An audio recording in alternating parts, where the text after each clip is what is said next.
एक दोस्त अपने दोस्त से, यार अपनी गर्लफ्रेंड को उसके जन्मदिन पर क्या गिफ्ट दूं? दूसरा दोस्त, मेरा मोबाइल नंबर दे दे।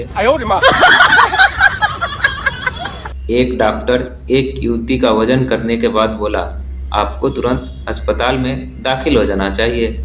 युवती, लेकिन डॉक्टर साहब मुझे तो कुछ भी नहीं हुआ। डॉक्टर, हाँ, पर आपका वजन कल से 1 किलो कम हो गया है। युवती, डॉक्टर साहब घबराने की कोई बात नहीं, मैंने आज मेकअप जो नहीं किया है। अध्यापक, रोहन, अगर तुम्हारे पास 15 सेब हो, जिनमें से 6 तुम निर्मला को दे दो, 4 सुनीता को दे दो और 5 डॉली को दे दो, तो तुम्हें क्या मिलेगा? रोहन, सर, मुझे 3 नई गर्लफ्रेंड मिल जाएगी। डॉक्टर, पुनीर, वाह दिनेश भाई, तुम मरते मरते बच गए। तुम्हारा शरीर वास्तव में तगड़ा व मजबूत है। दिनेश, डॉक्टर साहब, मेरा बिल बनाते समय ये सारी बातें याद रखना। किसी आदमी ने अपने एक मित्र को दावत दी, सारा खाना वही खा गया, घर वाले भूखे रह गए। 5 साल का बबलू तो भूख के मारे रो पड़ा। उसकी माँ ने कहा, बेटा मेहमान को जाने दो, सारे मिलकर रोएंगे, तुम अकेले क्यों रोते हो? प्रेमी और प्रेमिका छत पर बैठे थे, चांदनी छिटकी हुई थी। अचानक प्रेमिका बोली, मेरी इच्छा है कि मैं अगले जन्म में चांद बनूं। प्रेमी, हाँ प्रिय, मेरी इच्छा है कि मैं चांद पर उतरने वाला पहला अंतरिक्ष यात्री बनूं।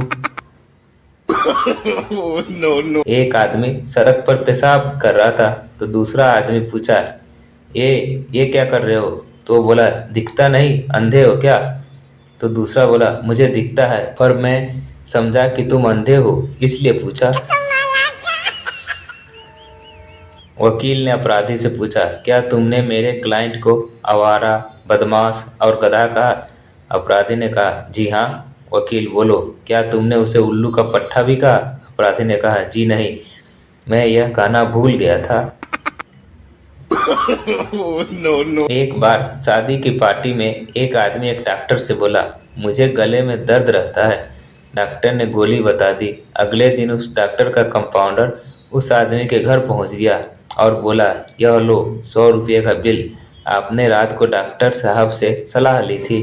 आदमी सोचने लगा, अजीब बात है, मैंने तो यूं ही पूछ लिया था। कोई बात नहीं, मेरा एक दोस्त वकील है, उसे सलाह लेता हूँ। उसने फ़ोन मिलाया और सारी बात बताकर उससे पूछा, मुझे क्या करना चाहिए? वकील साहब ने उसे सलाह दी, पैसा दे दो।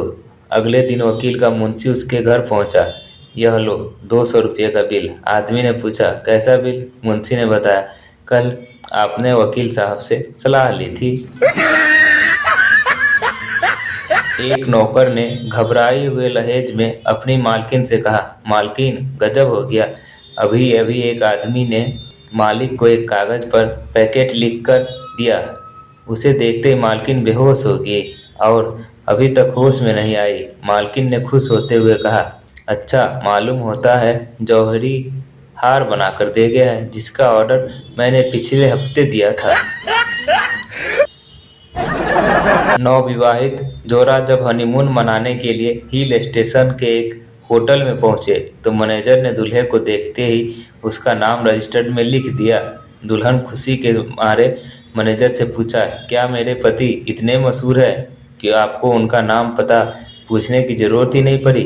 मैनेजर, बात असल में यह है देवी जी, आपके पति हमारे होटल में हर वर्ष हनीमून मनाने आते हैं।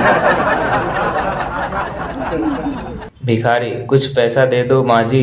बुढ़िया, लो, यह 1 रुपया ले लो। भिखारी 1 रुपया लेकर जाने लगा। बुढ़िया, सुनो, भीख तो मिल गई, अब थोड़ा आशीर्वाद भी तो दे दो।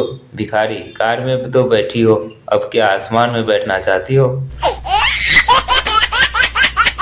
एक व्यक्ति ने एक फौजी अधिकारी को दावत पर बुलाया, वह 2 मुर्गे खा गया। उसके बाद एक बुढ़ा मुर्गा आंगन में देखकर वह बोला, देखो यह मुर्गा किस शान से लड़खड़ा रहा है। मेजबान ने चिढ़कर कहा, शान क्यों न हो, इसके 2 बेटे एक फौजी अधिकारी की सेवा में जो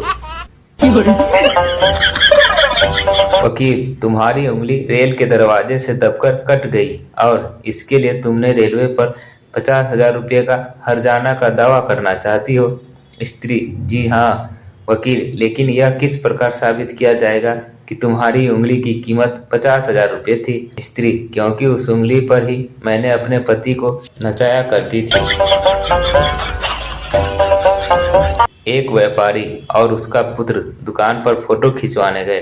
फोटोग्राफर ने सुझाव दिया कि लड़का पिता के कंधे पर हाथ रखकर खड़ा हो। व्यापारी बोला, यदि तुम फोटो में जान डालना चाहते हो तो इससे कहो कि अपना हाथ मेरी जेब में डाल ले।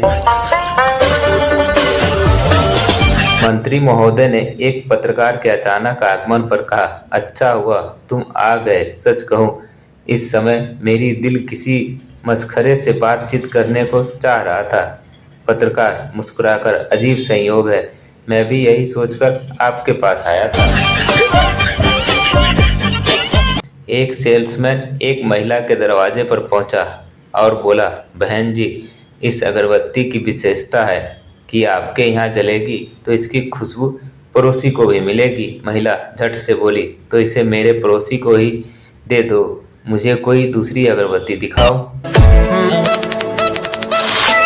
रेलगाड़ी स्टेशन पर रुकी तो एक साहब जल्दी से अपने बच्चे को उठाकर गाड़ी की तरफ दौड़े।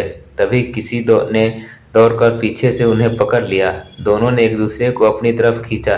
बाद में पता चला कि पहले साहब गलती से दूसरे साहब का बच्चा उठाकर भाग रहे थे। गांव का वह शायर प्रेमी बेचारा बड़ा ही शर्मीला था। जब उसका प्रेम शहर की एक चंचल युवती से हो गया तो सबको हैरानी थी कि वह कैसे उसके सामने विवाह का प्रस्ताव रखेगा। बाद में मालूम पड़ा, उसने युवती के इस रूप में कहा, नूरजहां, मेरे घर के लोगों के साथ दफनाया जाना तुम्हें पसंद करोगी क्या? एक छात्र ने गणित के अध्यापक से कहा, सर, अंग्रेजी के अध्यापक तो अंग्रेजी में बात करते हैं, आप भी गणित में बात क्यों नहीं करते? गणित अध्यापक, ज़्यादा 3-5 ना कर, फौरन 9-2-11 हो जा, नहीं तो 4-5 रख कर दूंगा तो छठी का दूध याद आ जाएगा। एक वकील ने अपने लड़के को आवारगी से तंग आकर सीख दी। जब लिंकन तुम्हारी आयु के थे तब वे दिन रात कानून का अध्ययन करते थे। लड़के ने जम्हाई लेकर कहा, जी हाँ पिताजी। और जब वह आपकी आयु के हो गए तब वो राष्ट्रपति थे। टिंकू बुद्धू से, बुद्धू, किसी चीज की लंबा सा नाम बताओ। बुद्धू, रबर। टिंकू, ये तो बहुत छोटा है। बुद्धू, लेकिन इसे खींचकर जितना चाहे लंबा कर सकते हैं। पिता बेटे से, देखो बेटा, जुआ नहीं खेलते। यह ऐसी आदत है कि यदि इसमें आज जीतोगे तो कल हारोगे, परसों जीतोगे तो उसके अगले दिन हार जाओगे। बेटा, बस पिताजी, मैं समझ गया, आगे से मैं एक दिन छोड़ कर खेलूंगा। 3 मूर्ख ट्रेन से यात्रा कर रहे थे। अचानक किसी ने चेन खींच दी। गाड़ी रुकी तो पहला मूर्ख बोला, यार, गाड़ी लगता है गाड़ी पंक्चर हो गई। दूसरा मूर्ख बोला, गाड़ी का टायर बर्स्ट हो गया। तीसरा मूर्ख बोला, मैं नीचे उतर कर देखता हूँ। उसने देखा और आश्चर्य से बोला, अरे यार, गाड़ी के पहिए में से टायर ही निकलकर भग गई है। इंक्वायरी ऑफिसर में कई बार फोन करके पर जब कठिन ठीक जवाब नहीं मिला तो फोन करने वाले ने चीख कर कहा, समझ में नहीं आता कि मेरा दिमाग खराब है या आपका। इस इंक्वायरी का जवाब देने की हमारे यहाँ कोई व्यवस्था नहीं है। उधर से फौरन जवाब मिला। एक अभिनेत्री अपने लेखक पति से, याद रखो, अगर आज फिर शराब पीकर आए घर में तो खुदकुशी कर लूंगी। पति, प्रिय, तुम रोज सुबह यही बात कहती हो, परंतु न तो तुम अपना वादा पूरा करती हो और न मैं शराब पीना ही छोड़ता हूँ। 2 महिलाएं कुछ समय बाद मिली तो एक ने पूछा, बहन, आपने राजू बेटे की उंगली चूसना कैसे छुड़ाया? दूसरी महिला, कुछ खास नहीं, उसकी निक्कर ढीली सीधी, वह उसे ही पकड़े रहता है। पति ने अपनी नवविवाहित पत्नी से कहा, पार्टनर, मैं तुम्हारी हर खिदमत के लिए खुशी खुशी तैयार हूँ। नवविवाहिता पत्नी तपाक से बोल उठी, ठीक है, शुरुआत तुम्हारी चेकबुक से होगी। वकील, अपराधी ने जो तुमसे कहा था उसे इस अदालत के सामने दोहराओ। वादी, यह नहीं हो सकता, वह सब किसी भले आदमी के सामने कहने लायक नहीं है। वकील, तो फिर जज साहब के कान में कह दो। यात्री अखबार पढ़ते पढ़ते, अरे भाई कुली, मुझे उस डिब्बे में बिठाना जहां बातें करने वाला कोई ना हो, ताकि मैं अखबार पढ़ सकूं। कुली, बाबूजी, आप चिंता ना करें, मैं आपको मालगाड़ी के डब्बे में बिठाऊंगा। दोस्तों, आप लोगों को हमारी जोक कैसी लगती है कमेंट कर जरूर बताएं। अच्छी लगती है तो लाइक कर दें और चैनल को सब्सक्राइब कर दें। और हाँ दोस्तों, अपने दोस्तों के साथ शेयर करना ना भूलें। धन्यवाद।